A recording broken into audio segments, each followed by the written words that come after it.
Pose ta main droite sur ton cœur, tandis que tu es justement à ta place. Et nous allons faire cette prière. Répète après moi, Éternel des armées. Merci pour la vérité. Ta parole déclare. Tu connaîtras la vérité. Et la vérité t'affranchira. Seigneur, ce jour, je veux avoir accès à la vérité. Je veux la connaître. Je veux l'expérimenter. Et marcher dans la liberté. C'est pourquoi, Seigneur, je te demande de tout mon être de m'accorder un esprit de sagesse et de révélation dans ta connaissance. Illumine, Seigneur, les yeux de mon cœur. Donne-moi, Seigneur, de comprendre ta parole par la révélation de l'Esprit. Je crois, Seigneur, que ce jour, ma vie ne sera plus jamais la même. Et la faveur de l'Éternel sera sur moi à jamais. Au nom de Jésus, j'ai prié. Tu dis Amen 3 fois. Amen, Amen, Amen. Et acclame pour ta propre vie.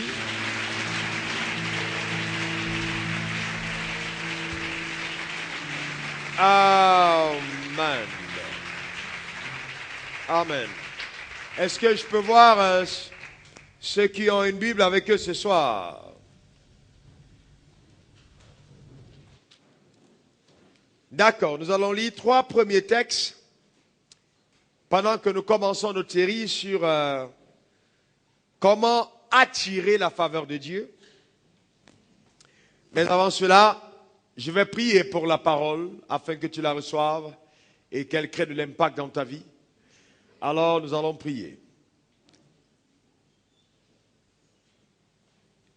Éternel des armées, je veux te rendre grâce pour ta fidélité.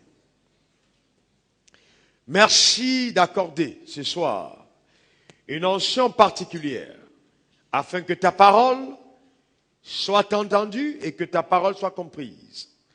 Merci d'étendre ta main puissante et ton bras étendu et de bénir au-delà de toute attente, Seigneur, celui ou celle qui m'écoute en ce moment. Merci, Seigneur Dieu, car ta parole ne rentre jamais à toi, c'est accompli ce pourquoi elle est sortie. Et nous célébrons ta grandeur. Que ton nom soit béni, que ton nom soit honoré et que ton nom soit célébré. Aujourd'hui et à perpétuité, au nom de Jésus nous avons prié. Et que quelqu'un dise encore Amen. Amen. Amen. Très bien. Prenons nos Bibles ensemble dans le livre de Proverbes. Proverbes au chapitre 12. Le verset 2. Moi je vais lire dans la version Martin. Mais regardez dans votre version. Proverbe 2, on peut se lever tous dans la salle. Proverbe 2, verset 2. 1, 2, 3.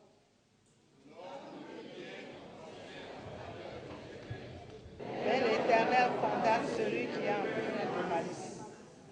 L'homme de bien attire la faveur de l'Éternel, mais il condamne celui qui machine le mal. Proverbe 18, verset 22. Proverbe 18, verset 22. Voyez que dans la version, le Martin, il est écrit l'homme de bien attire la faveur. Mais dans la version Louis II, que la majorité d'entre vous avez, il est écrit l'homme de bien obtient la faveur. Mais dans cette version, c'est attire la faveur de l'Éternel. Mais il condamne celui qui machine le mal. Proverbe 18, verset 22, on peut lire dans votre version.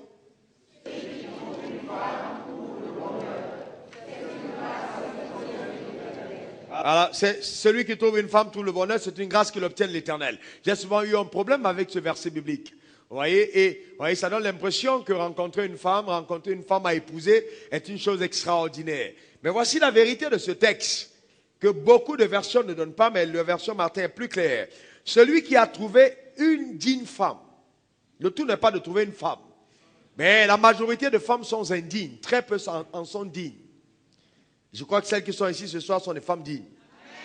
La Bible dit, celui qui trouve une digne femme, trouve le bien. Et la Bible dit, il a obtenu une faveur de l'Éternel.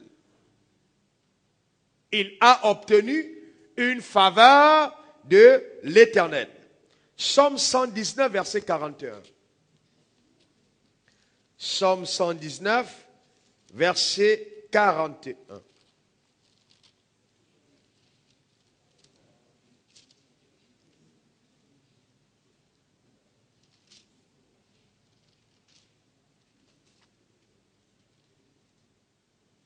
Un, deux, trois.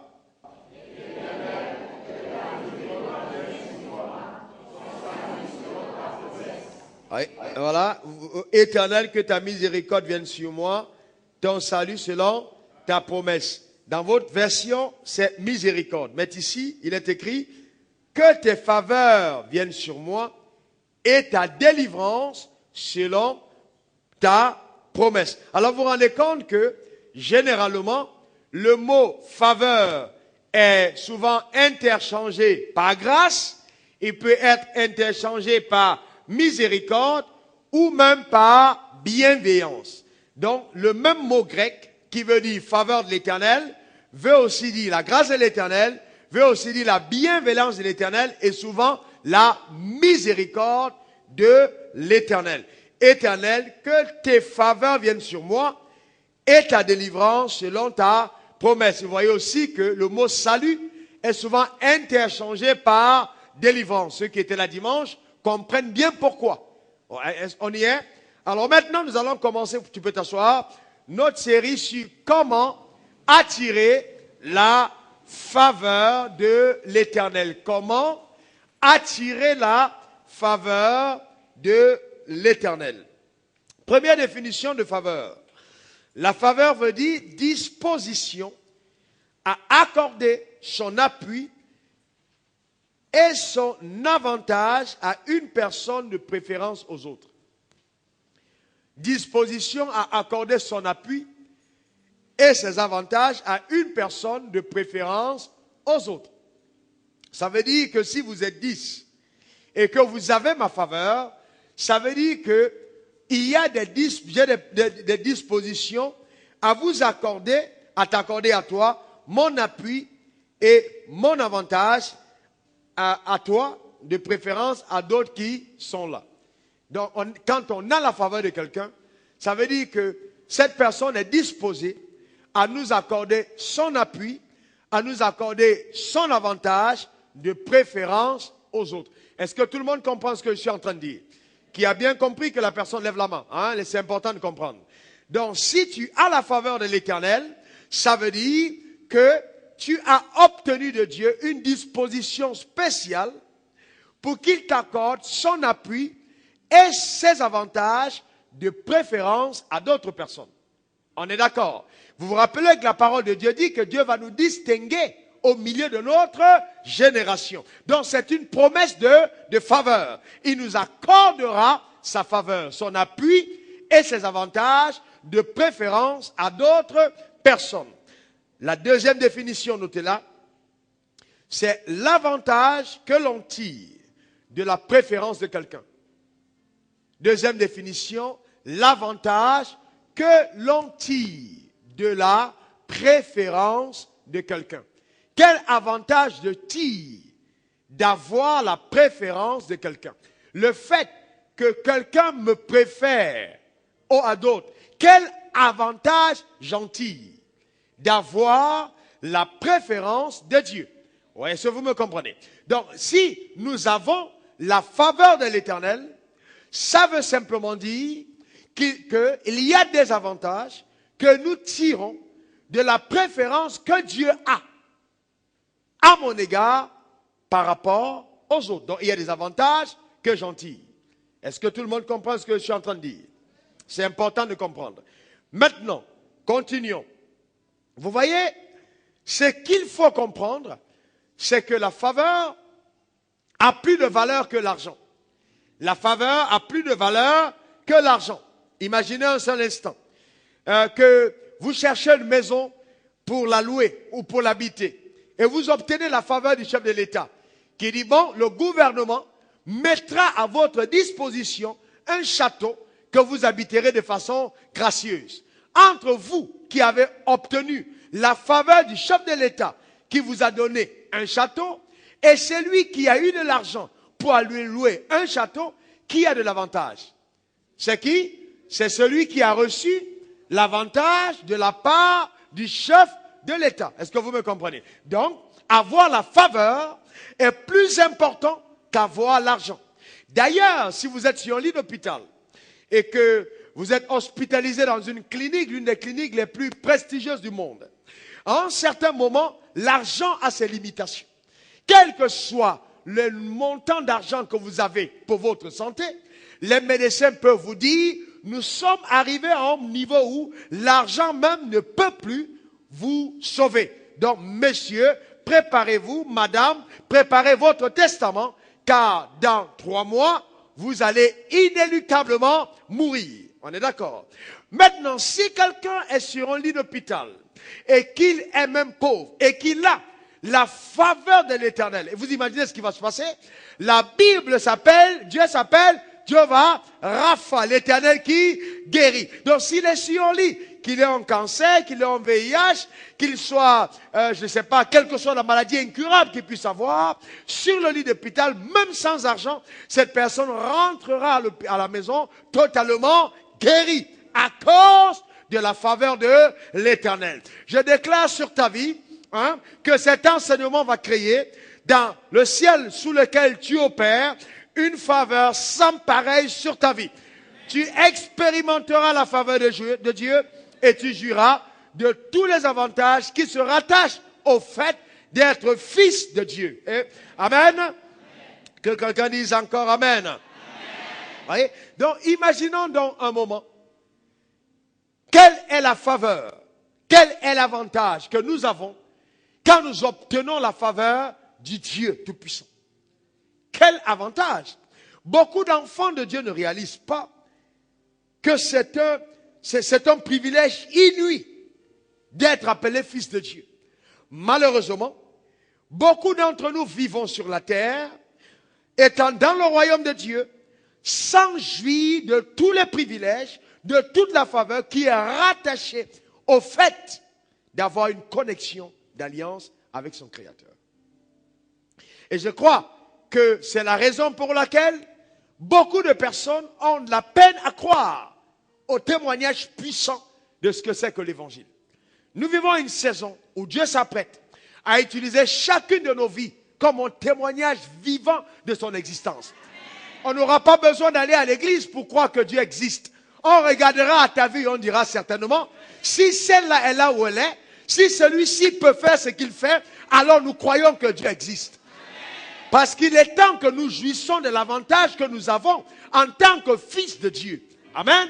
C'est très important que nous tirons de l'avantage que nous avons en tant que fils de Dieu. Je crois que cette série, ces 4 jeudis que nous avons, vont émerveiller ton existence. Sérieusement, je le crois. J'ai eu le privilège, et je continue d'ailleurs, de jouir de la faveur de Dieu. La faveur de Dieu est quelque chose d'extraordinaire. Vous pouvez en jouir, et tu vas en jouir au nom de Jésus. Dis simplement Amen 3 fois. Amen. Très bien. Alors, maintenant, suivez-moi bien. On continue. Vous voyez, notre Dieu, celui que nous servons, est un Dieu omnipotent. Ça veut dire qu'il peut tout, en tout temps et en tout lieu. Donc, notre Dieu n'a pas de limite. Il n'y a rien qui lui soit impossible. Rien n'est impossible à notre Dieu. Rien du tout. Et non simplement il est omnipotent, mais il est aussi omniprésent. Ça veut dire qu'en tout temps et en tout lieu, partout, l'Éternel se trouve. Quel que soit l'endroit où on est, l'Éternel est là. Donc si l'Éternel est omnipotent et qu'il est omniprésent, alors bien aimé, je devrais rechercher la faveur de l'Éternel dans tout ce que j'entreprends. Parce que si j'ai la faveur de celui qui est capable d'agir au-delà de ce que j'imagine, au-delà de ce que je pense, ma vie sera inéluctablement une vie bénie et une vie de pleine réussite. Donc je devrais rechercher à avoir la faveur de l'Éternel. Maintenant, je veux que tu prennes ta Bible avec moi dans Acte 10, verset 34. Acte 10, au verset 34. Pierre fait une déclaration extraordinaire en ce qui concerne nous, les enfants de Dieu. Acte 10, au verset 34. La Bible dit, alors Pierre ouvrit la bouche et dit, en vérité, je le comprends. Pour Dieu, il n'y a pas de considération de personne. La Bible dit aussi dans notre version, Dieu ne fait acception de personne. Donc Dieu ne fait acception de personne. Ça veut dire quoi? Que Dieu n'est pas un Dieu injuste. Il n'y a pas quelqu'un que Dieu va aimer plus que l'autre. Dieu ne fait acception de personne. Dieu n'aime pas quelqu'un sur la terre plus que l'autre. Il ne fait acception de personne. Dans la façon de juger les choses. Il est un Dieu juste. Il est un Dieu équitable. Il ne fait acception de personne. Mais cependant, lisons le verset 35. La Bible dit au verset 35, mais cependant, en toute nation, celui qui le craint et qui pratique la justice, lui est agréable. Ça veut dire que si je veux avoir la faveur de Dieu sur ma vie, ça ne dépend que de moi, car c'est celui qui craint Dieu et qui pratique la justice qui est agréable aux yeux de l'Éternel. Donc, nous avons une part à jouer pour entrer dans la faveur de Dieu. Est-ce que vous êtes avec moi? Malheureusement, beaucoup de personnes ont une mauvaise attitude par rapport à ça. Proverbe 16, verset 7 dit, quand Dieu approuve les voies d'un homme, il dispose même favorablement à son égard, même ses ennemis. Proverbe 16 au verset 7. Quand Dieu approuve les voies d'un homme, quand Dieu approuve les voies d'un homme, il dispose même favorablement à son égard, même ses ennemis. Ça veut dire que le tout ici, c'est de considérer personnellement qu'en ce qui concerne ma marche et mon alliance avec Dieu, j'ai quelque chose à faire pour attirer sur ma vie la faveur de Dieu. Car quand Dieu approuvera mes voies, il disposera favorablement, c'est-à-dire que sa faveur sera sur moi, il disposera favorablement à mon égard, même jusqu'à les personnes qui me sont opposées. D'accord? Même jusqu'aux personnes qui vont s'opposer à moi. Si simplement Dieu approuve mes voies, alors même mes ennemis ne pourront rien contre moi. Au contraire, ils viendront même vers moi demander la conciliation. Car la Bible dit, il disposera même favorablement à tes égards, même tes ennemis. Alors cependant, il est important de comprendre quelque chose. On va lire encore notre texte, celui d'Ésaïe 8 au verset 9. 55, Ésaïe 55, 8 à 9. On va lire, verset 8, je vais lire, suivez attentivement. Car mes pensées, voyez, ne sont pas vos pensées. Et vos voix ne sont pas mes voix. Autant les cieux sont élevés au-dessus de la terre, autant mes voix sont élevées au-dessus de vos voix et mes pensées au-dessus de vos pensées. Donc l'Éternel nous fait savoir clairement que ses pensées à lui ne sont pas nos pensées. Et que nos voix à nous ne sont pas ses voix. Autant le ciel est séparé de la terre, autant nos pensées sont séparées de celles de Dieu. Alors, Moïse, lui, connaissait les voix de Dieu et le peuple qui était avec Moïse connaissait les actions de Dieu. Mais vous savez, quand vous connaissez les voies de Dieu, vous marchez dans la plénitude de sa volonté parfaite. Et c'est sûr que vous jouissez de la faveur de l'Éternel sur votre vie. D'accord? Maintenant, suivez-moi bien. Il faut qu'on comprenne, chacun d'entre nous, et vraiment de façon claire, que les pensées de Dieu ne sont pas les nôtres. Et que les voies de Dieu ne sont pas les nôtres. Souvent, quand nous faisons face à une situation, le drame, c'est que nous voulons résoudre le problème comme nous le pensons. Nous voulons avoir une solution comme nous l'imaginons. Nous n'avons pas souvent la sagesse de dire, oh Dieu, comment tu veux que les choses soient résolues dans ce contexte précis? Si nous découvrions les voies de l'Éternel, il sera plus facile pour nous d'attirer la faveur de Dieu sur notre vie et de voir la gloire de Dieu manifeste dans tout ce que nous faisons.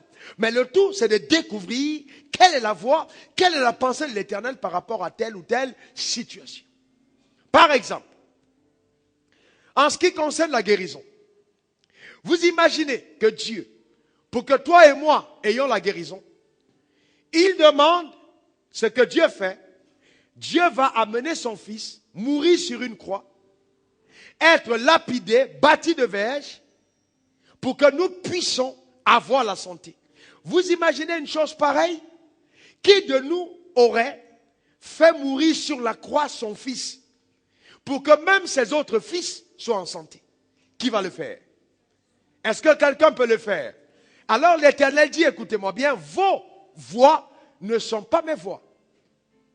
Et vos pensées ne sont pas les miennes. Ma manière d'agir est au-dessus de votre manière d'agir. Nous voyons les choses différemment. Vous imaginez que pour le salut de l'humanité, Dieu est obligé d'envoyer son Fils unique mourir comme un brigand sur une croix pour que le monde soit sauvé. C'est pour ça que le monde, ceux qui n'ont pas la révélation par le Saint-Esprit, ne peuvent pas croire que Jésus était Dieu. Parce que ça n'a aucun sens. Quel est ce Dieu-là qui accepterait de prendre la forme d'un homme, de venir sur la terre, vivre comme un homme, dormir comme un homme, manger comme un homme, mourir de façon indigne, juste pour sauver les créatures? Non, ça ne passe pas dans la manière de penser d'un homme. Mais lui, Dieu, il a agi ainsi. Donc, la sagesse, quand on veut aller dans une dimension de la marche dans les voies de Dieu, il est important de mettre de côté sa manière de voir et d'épouser systématiquement et radicalement la manière de voir de Dieu. Ça, c'est très important. Avoir la pensée de Dieu. C'est très, très important. Et c'est pour ça que souvent, les théologiens, ceux qui étudient la Bible de façon humaine, par des investigations, en faisant des recherches, ont des problèmes avec les messages qui sont révélés de Dieu, avec certaines choses que Dieu fait. Parce que, vous voyez, la théologie s'arrête à la connaissance de Dieu par l'investigation. J'ai fait des recherches, il était le oui, Abraham, Isaac, Jacob, mais la révélation, il y a un problème, parce que nul ne peut connaître les choses de Dieu si ce n'est l'Esprit de Dieu qui les lui révèle. Donc quand on n'a pas l'Esprit de Dieu et qu'on va à la quête de Dieu, on s'arrête à la connaissance de Dieu au niveau de l'investigation humaine. Alors que les enfants de Dieu, ceux qui sont dans le royaume de Dieu, connaissent Dieu par révélation. Ça, c'est autre chose. Quand la révélation de Dieu t'est accordée et que tu réussis à saisir Dieu, à le capter par ton esprit, ta vie change. Pourquoi? Parce que tu as compris à l'intérieur de toi, par la puissance qui t'a régénéré. Attends, tu as accès à des choses incroyables qu'un homme normal ne peut pas découvrir. C'est pour ça que j'ai un problème avec des personnes qui ont rencontré Dieu par l'esprit et qui vivent normalement comme les autres. Non, ta vie ne peut plus être comme la vie de tout le monde aussi longtemps que tu l'as rencontré. Que le Saint-Esprit a régénéré ton homme intérieur. C'est impossible. La Bible dit, celui qui est né de nouveau souffle comme le vent. On entend le bruit. On ne sait pas d'où il vient. On ne sait pas d'où il va. Donc notre vie devient une merveille et un miracle ambulant par la puissance extraordinaire de Dieu. Est-ce que vous me comprenez? Ça, c'est important. Mais maintenant, comment est-ce que nous arrivons concrètement à manifester ces choses dans nos vies de tous les jours? Comment est-ce qu'on y arrive? Parce que, et j'entends des personnes, même encore aujourd'hui, un homme d'affaires me disait, j'arrive pas à comprendre. Nous, quand on est enfant de Dieu, on dirait que les païens prospèrent plus que nous. On dirait que leurs affaires marchent plus que nous. Et quand nous sommes enfants de Dieu, les choses sont plus dures pour nous. J'ai dit, peut-être pour toi, mais pas pour moi. Parce que la faveur de Dieu est sur ma vie.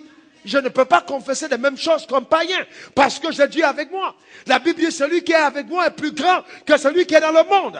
Même si le diable se lève et que les démons se lèvent, je sais que celui qui est en moi est plus fort que celui qui est dans le monde.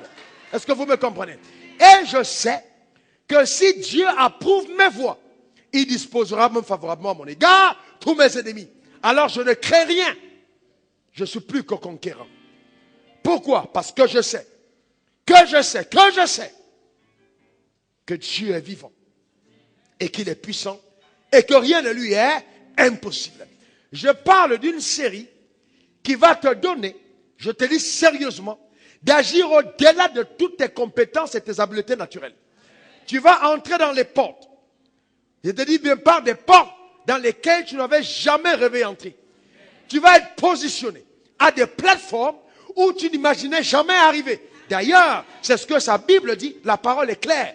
Il prend l'indigent de la boue pour le faire asseoir avec les rois à leur table. Mais ceci n'arrive pas simplement parce qu'on dit Amen et qu'on est à l'église. Ça arrive parce qu'on a compris que le Dieu que nous servons est vivant. Et qu'il y a des clés, il y a des principes, il y a des lois que nous devons mettre en marche pour déclencher la manifestation de ces promesses dans nos vies. C'est de ça que je parle. Est-ce que vous êtes avec moi? C'est de ça que je parle. Donc, la première chose qu'il faudra faire, c'est d'arrêter le langage que certains d'entre vous continuent d'avoir. Dans tous les cas, cette affaire va se régler quand Dieu va le vouloir. Mon cher, mon frère, ma soeur, mon frère, je suis désolé. Je suis vraiment désolé. Parce qu'il y a 2000 ans, il a réglé le problème à la croix. Quand Jésus est mort, il a dit tout est accompli. Donc arrêtons de dire Dieu va le régler quand il veut. Il le veut déjà. Il a déjà voulu. Il a déjà payé le prix pour ça. Ce problème, il veut qu'il soit résolu. Arrête de dire non, Dieu va me guérir le jour où il veut. Il le veut déjà. Par les meurtres ici de Christ, tu as déjà été guéri. Arrête de dire Dieu va me bénir le jour où il veut. Il le veut déjà. Jésus s'est fait pauvre afin que tu sois devenu riche. Arrête de dire Dieu va me donner une femme le jour où il le veut. Il le veut déjà. Il a dit il n'est pas bon que l'homme soit seul. Arrête de me dire Dieu va me donner un mari le jour où il veut. Il le veut déjà. Est-ce que vous me comprenez? Il n'est pas bon que l'homme soit seul. Arrête ce langage. Sors de la religion et épouse les voies du Seigneur parce qu'il le veut déjà. Si ça ne marche pas quelque part, je n'accuse pas Dieu. Parce que je sais que son fils est mort à la croix pour moi. Et Dieu m'a prouvé son amour. Donc, si ça ne marche pas, je dois regarder de mon côté. Qu'est-ce qui ne va pas? Qu'est-ce que je dois faire et que je ne fais pas? Qu'est-ce qui m'arrive? Oh Seigneur, montre-moi tes voies afin que je m'en sorte. Vous savez, la Bible dit dans Hébreux 11 au verset 6, sans la foi, il est impossible de plaire à Dieu. Que celui qui s'approche de Dieu croit que Dieu existe et que Dieu est le rémunérateur de ceux qui le suivent. Donc, vous savez, la faveur existe. Je dis bien la faveur, elle existe. Elle existe. Nous pouvons la déclencher. Nous pouvons la tirer à notre égard. Est-ce que je peux voir les mêmes personnes qui veulent attirer la faveur de Dieu sur leur destinée? Oh, merci pour ce amen que j'ai entendu à ma droite. Voyez? Vous voyez donc, Dieu veut te donner sa faveur. Il ne fait exception de personne. Mais cette faveur, nous pouvons l'attirer sur nos vies. Nous allons prendre un exemple concret. D'accord? Parce qu'on introduit simplement ce séminaire ce soir. Et nous allons continuer pendant 3 semaines. Allons dans le livre de Anne. Je vais vous montrer quelque chose. 1 Samuel. 1 Samuel 1. Le verset 2. Il avait 2 femmes. Le nom de l'une était Anne et le nom de la deuxième, Pénina. Pénina avait des enfants, mais Anne n'avait point d'enfants. Vous voyez? Anne n'avait point d'enfants. Verset 11. Elle fit un vœu et dit, Éternel des armées, si tu daignes regarder l'humiliation de ta servante, et si tu te souviens de moi, et n'oublie pas ta servante, et si tu me donnes un garçon, un mâle, je te le donnerai, à toi l'Éternel, pour tous les jours de sa vie, et le rasoir ne passera pas sur sa tête. Verset 18. Elle dit, que ta servante obtienne ta faveur. Et cette femme poursuivit sa route. Elle mangea, et son visage ne fut plus le même. Ils se levèrent de bon matin, et après s'être procédés devant l'Éternel, s'en retournèrent et revinrent à leur maison à Rama. Elkana connut sa femme, Anne, et l'Éternel se souvint d'elle. Alors, j'attire votre attention sur le verset 11. Elle prie et elle dit, Éternel, souviens-toi de moi et n'oublie pas ta servante. La question que je vous pose, est-ce que Dieu a une mémoire? Qui dit oui? Qui dit oui? Très bien, Dieu a une mémoire. Est-ce que Dieu peut oublier? Hein? Vous voyez, mais pourquoi est-ce que tu n'as pas fait? J'ai oublié. Est-ce que Dieu peut oublier? Non. L'oubli vient de l'imperfection du fonctionnement du cerveau humain. Mais Dieu est parfait, donc Dieu ne peut pas oublier. Mais elle dit, Dieu, souviens-toi de ta servante. Souviens-toi de ta servante. Est-ce que Dieu l'avait oublié? Est-ce qui de vous a souvent eu l'impression que Dieu l'a oublié? Et que ça fait longtemps qu'il prie pour quelque chose et que la chose ne vient pas? Dieu m'a oublié. Je reçois des centaines de mails qui parlent de ça. Lève la main. Sois sincère. Ah oui? Il y a des moments où tu as l'impression que Dieu t'a oublié. Mais je veux te rappeler que Dieu n'oublie personne. Il y a certainement quelque chose qu'il faut faire pour réveiller la mémoire de Dieu. Est-ce que vous me comprenez? Il y a quelque chose qu'il faut faire pour obtenir la faveur de Dieu.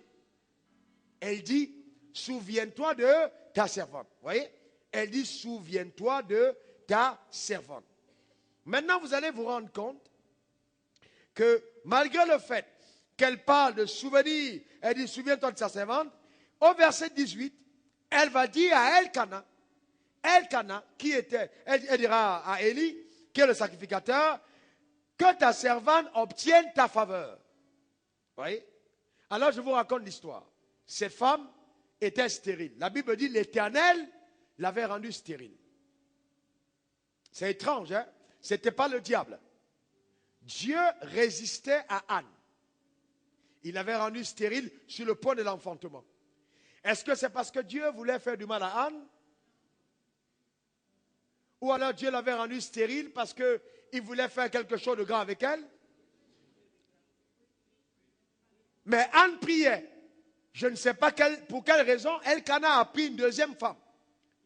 Mais il a épousé Pénina et Pénina avait des enfants. Et Pénina a commencé à se moquer d'Anne qui était la première femme. Et le cœur de Anne était vraiment meurtri. Et chaque année, elle montait et priait. Elle priait et n'était pas exaucée. Et c'était normal. Anne, voyant Pénina enfanter du même mari, vivant dans la même maison, elle se dit certainement, Dieu m'a oublié. Vous voyez ce que je veux dire? Elle dit, Dieu m'a oublié. Mais vous voyez, dans le cas d'Anne, Anne avait une alliance avec Dieu. Parce que Dieu avait conçu Anne pour un but. Et Anne semblait ne pas découvrir le but pour lequel elle avait été conçue par Dieu. Et pendant qu'elle priait sans tenir compte de ce but, le ciel était silencieux à son égard. Comme si quelque part, le ciel l'avait fait exprès pour détourner le regard d'Anne et regarder dans le sens des voies qu'elle devrait emprunter. Est-ce que vous me comprenez? Regardez un peu le cas de Jonas, qui devait aller annoncer la parole à Ninive. Dieu fait la même chose. Jonas se rebelle et il s'en va. Il monte dans un bateau, le bateau commence à avoir des problèmes à cause de Jonas. On le jette dans la mer, la baleine l'avale. Jonas peut dire, mais Seigneur, ce n'est pas possible, tous les malheurs m'arrivent soudainement. Est-ce que je parle à quelqu'un? Au même instant, ta voiture tombe en panne. Tu tombes malade. Tout ce que tu as, rien semble ne pas aller. Tout d'un coup, tu te dis, mais qu'est-ce qui se passe? C'est comme si le ciel m'a oublié. Ça peut arriver. Ça peut arriver, ces choses-là. Mais je vais vous montrer comment est-ce que vous pouvez mettre fin à la plaie.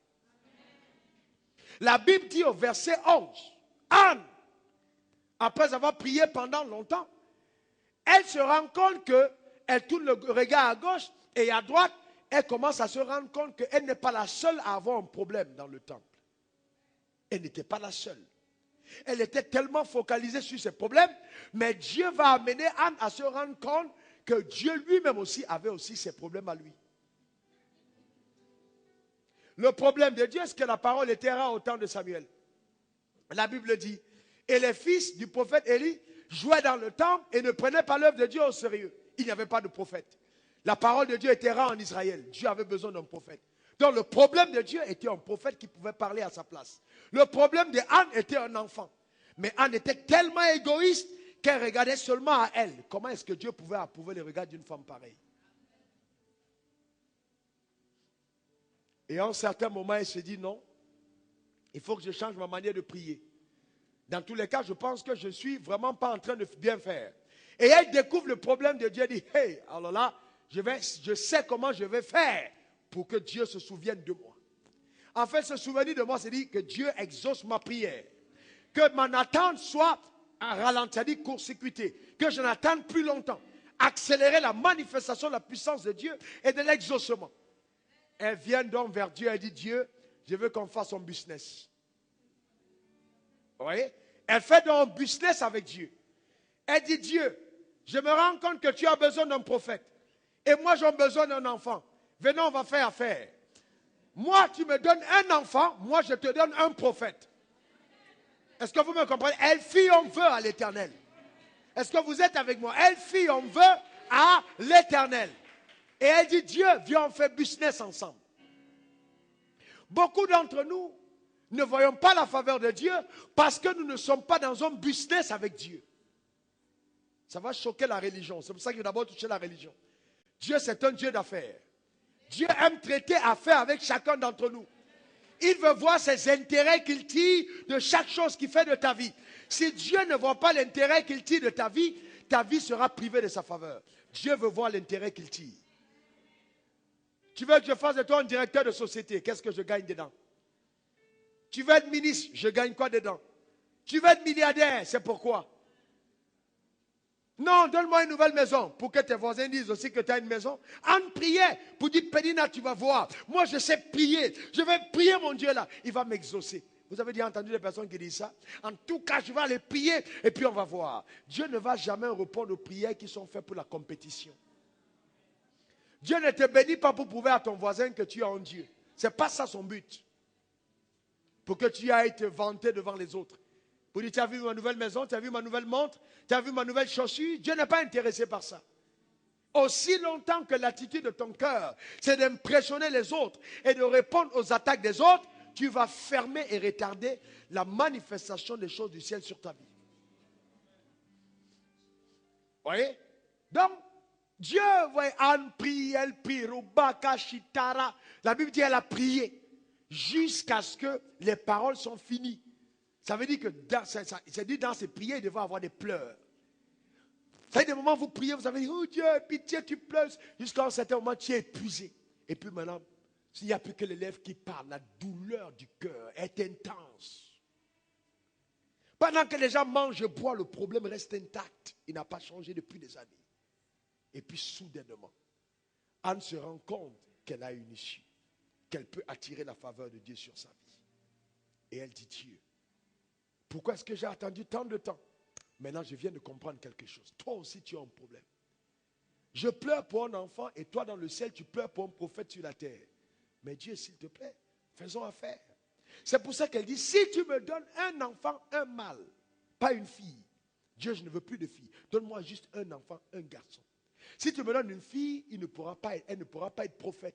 Parce que les femmes, dans l'ancienne alliance, ne pouvaient pas être des prophétesses. J'ai besoin d'un mâle, donne-moi un enfant. Vous voyez comment est-ce que, à un certain moment, tu peux être en train de prier pour dire, Dieu, j'ai besoin de 10 millions pour commencer une affaire. Et quand tu te rends compte que Dieu a des besoins, tu dis, Dieu, non, ne me donne plus 10 millions, mais donne-moi 100 millions, parce que j'ai vu ton besoin. Est-ce que vous comprenez ce que je suis en train de dire? Certains d'entre vous n'ont pas saisi la révélation. Ça veut dire qu'il y a des moments où l'attente a duré longtemps. Ça veut dire que Dieu a envie que tu augmentes le standard de ton attente. Tu dis, je veux un enfant. Dieu dit, non, ce n'est pas un enfant que moi je veux te donner. J'ai une alliance que je traite avec toi. Il y a quelque chose que je veux faire. Retrouve ma façon de voir. Rappelez-vous d'Abraham. Abraham veut un fils. Dieu veut une multitude pour Abraham. Abraham dit, Seigneur, donne-moi un enfant. Dieu dit, non. Aussi longtemps que tu me demandes un enfant, je ne pourrai pas le faire. Parce que mon désir pour toi, ce n'est pas te donner un enfant. Mon désir pour toi, c'est te donner une multitude d'enfants que tu es incapable de compter. Si je te donne un, je vais tuer mon plan avec toi. Mais je veux te donner une multitude. Seigneur, donne-moi 100 000, donne-moi 1 million. Non. Aussi longtemps que tu pries pour 100 millions, millions, c'est seulement pour payer ton loyer. Je ne veux pas t'exaucer. Demande-moi au-delà. Demande-moi 1 milliard. Demande-moi être milliardaire pour pouvoir construire des temples, pour faire avancer l'évangile. C'est ce que je veux voir. Demande-moi 1 milliard pour que je me retrouve dans ce que tu es en train de faire. Si tu changes ta manière de demander, je vais t'exaucer. Est-ce que vous me comprenez? Le problème que nous avons, c'est que nous allons à Dieu pour satisfaire nos petits désirs. Dieu est trop grand pour régler nos petits problèmes. Il veut régler les problèmes qui lui ressemblent, qui sont aussi grands que lui.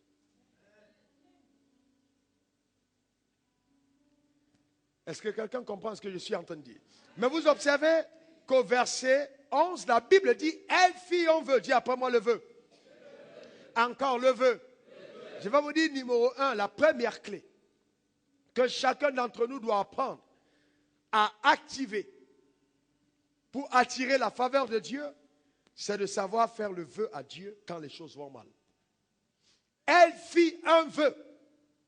Elle fit un vœu. Elle dit, Seigneur, si tu te souviens de ta servante, et si tu me donnes un garçon, un enfant, un mâle, je te le reconsacrerai. Donc elle fit un vœu à l'Éternel. Oui. Qu'est-ce que c'est le vœu? Le vœu est une promesse ferme qu'on fait à Dieu. Oui. Je te fais un vœu ferme, Seigneur. Si tu le fais, alors je te promets, je le ferai. Oui. Elle fit un vœu ferme. Ferme à l'Éternel. Elle fit un vœu. Je me rappelle, j'avais eu une situation extrêmement compliquée. Un procès perdu, une affaire presque arrachée. Et donc, quand le tribunal avait rendu le verdict contre moi, j'étais sur mon balcon au matin, j'étais en train de parler en langue. J'étais devant le trône de Dieu. Et puis, je me suis souvenu d'Anne. Et j'ai dit à Dieu, Seigneur, cette affaire, tu sais que j'ai raison. Je ne peux pas te... Tu sais que j'ai raison. Et que le tribunal vient de dire que j'ai tort. Alors, Seigneur, je voudrais qu'on traite une affaire. Comme je vous parle. J'ai dit, Seigneur, je veux qu'on traite une affaire. Ce restaurant va rapporter beaucoup d'argent. Je suis en train de le perdre. Mais je veux qu'on soit partenaire. Je te fais le vœu ce soir, ce matin, au devant de ton trône. Chaque mois, quel que soit ce qui arrive, je te donnerai 1 million des recettes de ce restaurant. Je t'établis partenaire privilégié de ce restaurant. Entre dans mes statuts, je te mets dedans. Tu es Yahweh, tu es dedans. C'est notre affaire à deux. Alors maintenant, nous allons repartir en appel, Seigneur. Si nous deux, nous perdons le procès, alors on aura perdu. Si toi, tu peux perdre un procès, on perdra ensemble. Est-ce que vous me comprenez? Est-ce que vous comprenez ce que je suis en train de dire? J'ai dit, si tu peux perdre un procès, alors on perdra ce procès. On est reparti en appel et on l'a gagné. Pourquoi? Non seulement on l'a gagné, mais les personnes qui se sont opposées farouchement, la dame qui était derrière, elle est morte. Je vais vous dire une chose, faites attention. Beaucoup d'entre nous ne réalisent pas la puissance qu'il y a derrière le vœu. Si simplement on peut être sincère, il ne faut pas s'amuser avec Dieu. Beaucoup d'entre nous, vous voyez, quand ça va mal, on dit oui Seigneur, si tu fais ça, je vais faire. Et puis après, quand Dieu fait, on oublie. Une autre chose, je me baladais dans les rues et puis j'ai regardé les panneaux, j'ai dit Seigneur vraiment, regardez tout ça dans la ville. Des panneaux comme ça qui parlent du savon, qui parlent des voitures, qui parlent... Mais Seigneur, donne-moi l'argent. Moi, je veux mettre des panneaux comme ça et puis on va voir les messages d'évangile. Si tu me donnes l'argent, je vais faire ça. Et puis j'ai entendu le Seigneur me dire, tu es sûr? J'ai dit, Seigneur, tu me donnes l'argent, je le ferai. Il n'y a rien que je puisse refuser de faire. Si j'ai l'argent entre mes mains, Seigneur, je ferai des folies pour l'évangile. Dieu me dit, ok, on va faire un test. Et puis il m'a donné l'argent. Alors maintenant, on veut faire les panneaux, ça va coûter 15 millions, ça va coûter 20 millions. Pendant qu'on est en train de réfléchir, je dis, on y va. C'est une promesse. J'ai fait à Dieu cette promesse, on va le faire. Mettez les panneaux dans la ville, que les gens soient bénis. Qu'est-ce que c'est le million devant un vœu qu'on a fait à Dieu? Vous savez, le vrai problème, c'est que beaucoup d'entre nous ne vivons pas pour une alliance réelle avec Dieu. Et on se demande pourquoi est-ce qu'on n'a pas la faveur de Dieu? Pourquoi est-ce que Dieu sautera tous tes voisins pour venir cogner à ta porte s'il ne peut pas compter sur toi après? Si vous me comprenez? Pourquoi? Donc, elle fit un vœu à l'Éternel. Elle fit un vœu à Dieu. Elle fait la promesse ferme. Si tu me donnes un garçon, un mâle, je te le reconsacrerai. Et j'ai appris une chose. Chaque fois que vous exaucez les vœux que vous faites à l'Éternel, ne l'oubliez jamais. L'Éternel vous donnera au-dessus du vœu que vous avez osé. Chaque fois que vous le faites, Dieu va vous bénir au-delà de l'exaucement de votre vœu. Mais il vous mettra toujours à l'épreuve. Toujours à l'épreuve. Le vœu, la puissance du vœu. Il est important d'apprendre à bâtir une alliance avec Dieu. La faveur de Dieu s'attire sur nos vies. On peut l'attirer. On peut attirer la faveur de Dieu sur sa vie. L'attirer totalement. Et je veux même dire autre chose. Tu peux faire le vœu de ta vie à Dieu. En disant, Seigneur, je ne sais pas combien de jours il était inscrit dans le livre de vie pour moi. Mais j'ai envie de vivre plus longtemps que ces jours-là. Je te fais le vœu de ma vie, le restant de mes jours. Chaque seconde, chaque minute, chaque heure, chaque jour, chaque semaine, chaque année, je suis à ton service. Envoie-moi au nord, envoie-moi au sud, envoie-moi à l'est et envoie-moi à l'ouest. J'irai faire ce que tu me demandes. Seigneur, je te donne ma vie. Même le vœu de ta vie entre les mains de Dieu devient une sécurité incroyable de la même puissance de l'Éternel sur ta vie à jamais. Savoir faire le vœu de sa vie à l'Éternel. Vous comprenez? Donc, vous voyez que le vœu a une grande puissance pour attirer la faveur de Dieu sur sa vie. Pourquoi est-ce que Jésus, à des moments, les gens le pourchassent? Jésus vient au milieu d'eux et il passe au milieu d'eux et tout le monde, personne ne l'arrête. Alors qu'il disait, quand il va venir, on va l'arrêter. Je vais vous dire une chose. Quand vous avez fait le vœu de votre vie à Dieu, vous allez assister à des protections surnaturelles incroyables de la part de l'Éternel. Un jour, un complot est monté contre moi dans un pays et on avait déjà dit, bon, s'il arrive, on va lui coller telle affaire et on va l'arrêter. Moi, quand on me passe au coup de fil pour dire, il faut venir, je dis, ok, je serai là dans 2 jours. Je commande le billet d'avion. J'ai dit, bon, ok, je vais faire un aller-retour. La nuit, je suis en train de surfer sur Internet. Je reçois un message sur Facebook. Quelqu'un que je ne connais pas m'envoie un message, il me dit, écoute, ils te feront la guerre, mais ils ne te combattront pas. Ils te feront la guerre, mais ils ne te vaincront pas. Tu as décidé de partir, mais fais attention, on te tend un piège. Je regarde le mail, je dis, ça c'est un message qui vient de Dieu. Mais je reste calme. Je dis rien, je prie, je vais me coucher. Parce que je demandais à Dieu s'il faut partir ou pas. Vous voyez, les voies de l'Éternel, les pensées de Dieu ne sont pas nos pensées, ces voies ne sont pas nos voies. Savoir marcher dans les voies de Dieu, savoir retrouver la voie de l'Éternel, la manière de penser de Dieu par rapport à une situation pour avoir sa faveur. Et ce jour-là, Dieu m'a dit, ne pars pas. Si j'étais parti, on m'aurait arrêté et j'aurais dit, Dieu m'a abandonné. Mais bien au départ, je n'ai pas retrouvé la voie. Il m'a dit, ne pars pas. Le lendemain, je vais sur le message parce que je voulais le montrer à mon épouse. Je constate que le message a disparu. Je retrouve le nom de la personne qui m'a écrit. Et j'ai dit à la personne, mais renvoie-moi le message que tu m'as écrit. Il me dit, je ne t'ai jamais envoyé ce message. Qui avait écrit? Un ange de Dieu.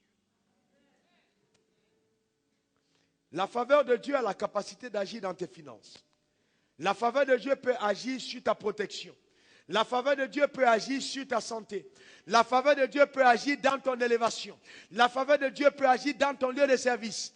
Je vais te dire une chose. Quand la Bible dit, ils te feront la guerre, ils ne te vaincront pas, c'est parce que la main de l'Éternel est sur toi. Mais si elle se retire de toi, ils vont te vaincre.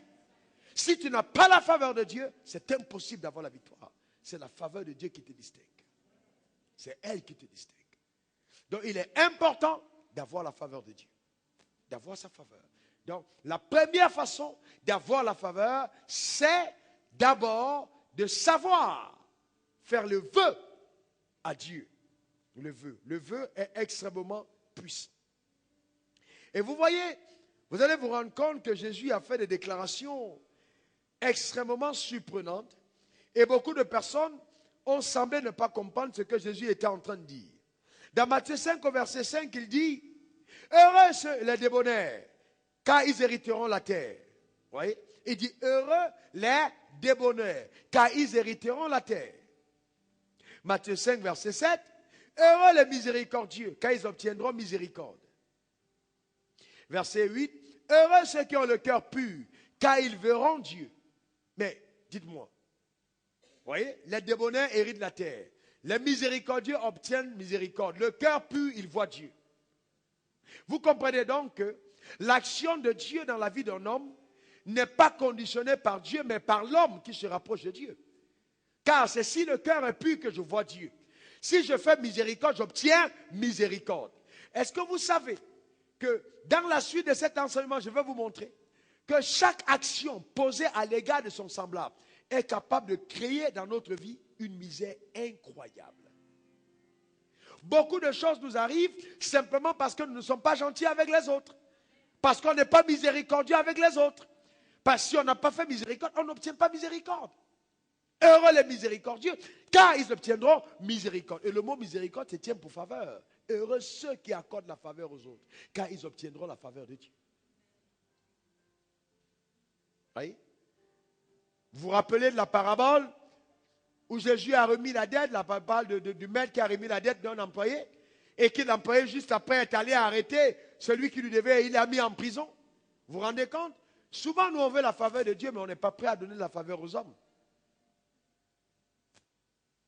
Ça va traiter sérieusement avec notre conduite, notre manière de faire, notre manière d'agir. Mais je vais te dire une chose, si tu veux vivre sur la terre comme une personne lambda et passer sans aucune influence, ce message n'est pas pour toi. Ce message est pour toi si tu décides de dire, je vais m'approprier de chaque promesse de Dieu. Je vais l'expérimenter dans ma vie de tous les jours. Si je suis fils d'Abraham par la foi, je suis aussi héritier de la promesse. Je dois entrer en possession de la faveur de Dieu et de tout ce que le ciel me réserve. Ce message te concerne. C'est pour toi cette série. Amen. C'est pour toi cette série.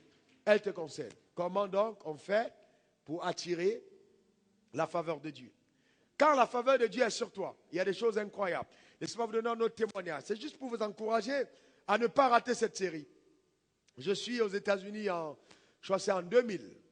Et je suis allé prêcher pour la première fois dans une église qui m'a invité. C'était un pasteur congolais, un gentil homme de Dieu, très très accueillant, très avenant, qui m'a béni de $300 à l'époque. C'était vraiment l'une des plus grosses bénédictions que j'avais reçues. Et donc, quand il m'a vu heureux et content d'avoir été béni, il m'a dit, ne t'inquiète pas, tu as une bonne onction sur ta vie, je vais t'introduire auprès d'un pasteur ici. C'était un pasteur ghanéen qui avait une grande église d'environ 1000 membres. Aux États-Unis, ça fait extraordinaire d'avoir une église de 1000 membres. Et donc, il m'a dit, là-bas, quand tu y vas, tu peux être béni de $1500, $2000, $3000. Donc, il dit, là-bas, on peut te bénir énormément. Nous sommes une petite église, mais ne t'inquiète pas, on y ira et tu seras énormément béni. Donc, à cette époque-là, la première fois que je suis arrivé aux États-Unis, j'étais logé dans un basement. Le basement, c'est un endroit en bas de la maison où on range les affaires. Et donc, mais c'est en sous-sol. Et à ce sous-sol était logé un chien qu'on a déménagé pour me donner la place. Mais vous savez qu'à un certain moment de votre vie, quand la main de Dieu est sur vous, vous ne devez pas, vous devez apprendre à vous réjouir des étapes dans lesquelles vous êtes. Je vais vous dire une chose. Car si la faveur de Dieu est sur toi, même si les hôtels ont dit on n'a pas de place, ça ne va pas stopper le mouvement des marches qui vont venir à tes pieds pour dire nous reconnaissons que celui-ci est un enfant de Dieu. Vous voyez, Jésus n'avait pas eu de place dans les tables. Mais ça n'a pas changé le fait qu'il était le Fils de Dieu. Les mages sont venus après avoir vu son étoile et l'adorer avec des provisions. Pourquoi? Parce que la faveur de l'Éternel était sur lui. La Bible dit Jésus croissait en sagesse et en grâce, c'est-à-dire en faveur, devant les hommes et devant Dieu. La faveur était sur lui. Quand vous avez la faveur de Dieu, des choses incroyables peuvent se produire. Donc, et dans ce basement, je priais. Vous savez, vous devez apprendre à prier. Hein. Je priais dans le basement. Je priais pour la réunion. J'étais très enthousiaste. Je priais et je demandais à Dieu d'être avec moi, à sa main puissante de se tendre, à des miracles de se produire ce jour-là. Et j'ai entendu la voix du Seigneur qui m'a dit, tu n'iras pas. Tu n'iras pas à ce programme. Je ne veux pas que tu y ailles. Ouais, donc, première réaction, très honnêtement, j'ai pris autorité. J'ai dit, ça c'est le diable qui me parle. C'est certainement le diable qui est en train de me distraire. J'ai dit, Satan, je t'ordonne de t'en aller de cet endroit au nom de Jésus. Rondo commanda rabarikata. Quand j'ai terminé à parler et que mon énergie était presque épuisée, la voix est revenue, me dit, fils, tu n'iras pas. Et j'ai reconnu que c'était Dieu qui était en train de me dire, tu n'y iras pas. Combien de nous, parmi nous, avons souvent résisté à la voix du Seigneur parce que quelque part, nous voulons faire selon notre voix et selon nos pensées. Es-tu prêt à accepter, à épouser la voix de Dieu quand il te demande de le faire? C'était difficile. Et je vais vous dire que ce jour-là, dans ma prière, j'ai dit, Seigneur, je ne sais pas pourquoi tu peux être contre moi. Pourquoi est-ce que tu peux toi-même ne pas vouloir me voir béni? Est-ce que tu es content de me voir vivre comme je vis? Payé à 15 000 francs CFA en Côte d'Ivoire. Seigneur, c'est vraiment la vie que tu veux que je mène. C'est vraiment ça que tu veux que je mène? Vous savez, Dieu n'a pas... Vous devez apprendre à être sincère avec Dieu. Dites-lui la vérité. Est-ce que vous me comprenez? C'est vraiment la vie que tu veux que je mène? Ok, Seigneur. Il n'y a pas de problème. Il n'y a pas de problème. Je ne partirai pas. Puisque tu l'as demandé, je ne vais pas. Et vous voyez, vous dites à Dieu, il n'y a pas de problème, je n'irai pas. Mais ce n'est pas que vous êtes content de ne pas y aller. Mais vous dites, ok, comme c'est ta parole, je n'y vais pas. Mais attends quand même, Seigneur, entre nous, pourquoi est-ce que je ne peux pas aussi avoir 2000 après avoir prêché? Dieu a dû comprendre que dans mon cœur, j'avais un problème à comprendre ce qui se passait. Après, il m'a posé la question, il m'a dit, fils, très sérieusement, dis-moi, tu es en train d'aller là-bas parce que tu veux voir les gens bénis? Ou tu es en train d'aller là-bas parce que tu veux être béni? J'ai dit, Seigneur, mais est-ce qu'il y a un problème à être béni? Il me dit non. Il me dit non, fils, le ministère n'est pas fait pour se bénir. L'onction que je t'ai donnée, ce n'est pas pour que tu te bénisses toi. L'onction qui est sur toi, c'est pour bénir les autres. Donc tu es en train d'aller pour avoir l'argent. Dis-moi la vérité, c'est pas ça? J'ai dit oui, Seigneur. Je vais avoir là. Il dit ok, n'y va pas. Donc j'appelle le pasteur, je dis je n'irai pas. Il me dit mais quoi? Les gens luttent pour aller prêcher dans une église pareille. Tous les gens qui passent ici veulent prêcher là-bas. J'ai dit mon frère, moi je ne suis pas ces gens-là. Je n'y irai pas. Mais je ne pouvais pas dire au pasteur la vérité. Comment vous voulez que moi j'ai dit au pasteur que mon intention était d'avoir l'argent? À cette époque-là, je ne pouvais pas dire ça. Sérieusement, je me suis tué. Il m'a dit ok, je t'envoie quelqu'un, il va t'amener faire des courses. D'un ton un peu énervé même. Il m'a envoyé quelqu'un. Nous sommes allés dans un mall, un grand supermarché. Et donc, je voulais acheter un sac. Je suis entré au supermarché, je regardais les sacs, et puis j'ai récupéré un sac. Je suis allé à la caisse, j'ai payé le sac avec, il y a $300 en poche, qui m'avait été donné par l'ancienne prêtre, donc j'ai payé mon sac. Je suis rentré à la maison. Quand je suis arrivé à la maison, maintenant pour enlever mes affaires, et puis mettre mes bibles et tout dans le sac, dès que j'ai ouvert le sac était rempli de billets de dollars, plein. Dans le sac. Je vous dis sérieusement, ce que ce message va faire dans ta vie, c'est que ça va créer des choses incroyables.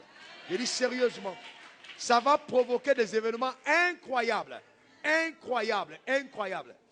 Quand je raconte à certaines personnes que j'ai vu quelqu'un me signer un chèque de 100 millions en Côte d'Ivoire, comme ça, quand tiens, que Dieu te bénisse, sans prier dans mon église, sans être convaincu, sans être évangélique. On dit, mais ce n'est pas possible. En Côte, je dis oui, en Côte d'Ivoire. Je vous dis sérieusement, quand Dieu approuve les voies d'un homme. J'ai ouvert le sac, il n'y avait pas de $1. Il n'y avait pas de $5. Il n'y avait pas de $10. Il n'y avait pas de $20. Il n'y avait que $50 et il y avait $100 compilés, remplis dans le sac. Ma première réaction, en tant que garçon qui aime la vérité, vous voyez, un bon again, né de nouveau. J'ai dit, bon, le Seigneur est en train de me voir. Ça, ce n'est pas normal, Raoul. Va remettre le sac. Je prends le sac, je dis, ça c'est de l'argent quand même. Je récupère le sac et je dis, bon, je dis, je m'en vais remettre. Et j'entends le Saint-Esprit qui me dit, c'est le même miracle de Pierre qui a trouvé le statère dans la bouche du poisson. Et le Saint-Esprit m'a demandé, est-ce qu'on trouve un statère dans les poissons? J'ai dit non. Il me demande, est-ce que c'est dans le sac qu'on achète, qu'on trouve l'argent? J'ai dit non. Il dit, je suis le même hier, aujourd'hui et éternellement. Si vous me comprenez? Ok? Je suis le même. Et donc, on va dire, Alléluia, Seigneur, merci, Amen. Alléluia, gloire à Dieu. Vous voyez, j'ai commencé à bénir le Seigneur. Et puis j'ai dit, merci Seigneur de m'avoir dit de ne pas partir prêcher dans cette église. Merci Seigneur, tu es si bon. Vous voyez, merci de me l'avoir dit. Mais, vous voyez, parce que j'ai vu le résultat après, j'ai béni le Seigneur pour les choses que je maudissais avant. Vous savez, chaque fois que Dieu nous demande de faire quelque chose, même quand nous ne comprenons pas pourquoi il nous demande de faire la chose, ce n'est jamais contre nous que le ciel agit, c'est toujours à notre avantage. Pendant ce séminaire, j'ai encore 14 bonnes clés, comme celle de ce soir, que je vais enseigner chaque soir, qui vont te permettre de déclencher la faveur incroyable de Dieu sur ta vie. Je vais te dire sérieusement, la faveur de Dieu, si elle est sur toi, ta vie sera différente. Sérieusement. Que Dieu bénisse ton cœur ce soir. Qu'il bénisse ta vie. Amen. Amen. Qu'il bénisse ton cœur. Que Dieu te comble. J'ai l'honnête conviction par le Saint-Esprit que c'est une des rares séries que je vais enseigner tout en transmettant de façon régulière des grâces réelles sur la vie des gens. Nous allons prendre des témoignages extraordinaires de Dieu. Je dis bien, la faveur de l'Éternel descendra sur toi. Tu vas la vivre et l'expérimenter. Lève ta main droite devant le trône de Dieu ce soir. Et répète cette parole après moi avec foi. Éternel mon Créateur, de tout mon cœur au devant de ton trône, je me tiens devant ta face. Éternel Dieu Tout-Puissant, que tes faveurs soient sur moi. Que ta délivrance soit mon partage. Éternel Dieu, j'ai trouvé grâce à tes yeux. C'est pourquoi Jésus est mort à la croix pour mes péchés et pour ma vie. Je me tiens devant ta face. Je déclare le restant de mes jours, je les vivrai avec la faveur de Dieu. La faveur le matin, la faveur à midi, la faveur le soir. Partout où j'irai, la faveur de l'Éternel m'accompagnera sur mon chemin. Au nom de Jésus, je déclare, même mes adversaires, même mes ennemis auront envie de faire la paix avec moi et de m'accorder leur faveur. Au nom de Jésus. Car je sais, quand tu approuves les voies d'un homme, tu disposes même favorablement à son égard tous ses ennemis. Seigneur, agrée mes voies. Je veux marcher comme tu veux que je marche. Éternel des armées, je veux marcher dans tes voies. Je veux voir ta gloire dans ma vie de tous les jours par ta puissance. Au nom de Jésus, donne-moi la capacité de comprendre et de mettre en pratique toutes les clés concernant l'attraction de la faveur sur ma vie. Au nom de Jésus. Seigneur, je déclare que le châtiment qui me donne la paix est tombé sur lui. Et par ses meurtrissures, je suis guéri. Je suis délivré par la foi en Jésus. Je déclare, à cause de l'alliance que j'ai avec Dieu en Jésus-Christ, la faveur de l'Éternel est sur ma vie. La puissance de l'Éternel est sur moi. Je sais que si l'Éternel est avec moi, personne ne saura être contre moi. Je déclare, je suis la tête et non la queue. Je suis en haut et non en bas. Je suis béni dans la ville, béni à Abidjan, béni à Paris, béni à New York, béni à Washington, béni à Londres, béni partout, Seigneur, au nom de Jésus.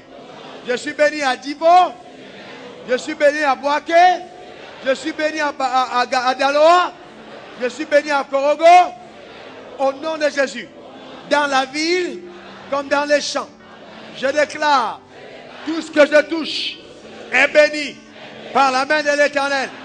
La prospérité de l'Éternel m'accompagne partout où j'arrive. Comme Daniel, Shadrach, Abednego, la faveur de Dieu est sur ma vie. Je trouve la faveur aux yeux des hommes, je trouve la faveur aux yeux de Dieu. Je déclare, on passera au-dessus de plusieurs pour venir me chercher au milieu de 1000 et de 10 000 à cause de la faveur de Dieu sur ma vie au nom de Jésus. Comme la veuve de Sérepta qui était assis dans les hommes de Dieu, la grâce de Dieu quittera de loin et viendra juste dans ma maison au nom de Jésus. Car la main de l'Éternel est avec moi. Éternel, j'aime ta faveur. Éternel, je verrai ta faveur. Car tu es avec moi au nom de Jésus. Comme la faveur a été sur Joseph, qui a été vendu et qui est arrivé chez Potiphar, est allé en prison, a interprété un songe, est devenu premier ministre. Je déclare, la faveur de l'Éternel m'accompagne. Comme la faveur était sur Marie, quand l'ange de l'Éternel lui a dit, une grâce t'a été faite. Je déclare, la faveur de l'Éternel est sur moi. Et l'Éternel m'enverra la visitation des anges. Au nom de Jésus, je déclare, la faveur de l'Éternel est sur ma vie, aujourd'hui et à jamais, par la puissance de Dieu. Au nom de Jésus, amen 3 fois. De la faveur de Dieu sur sa destinée. Amen. Amen.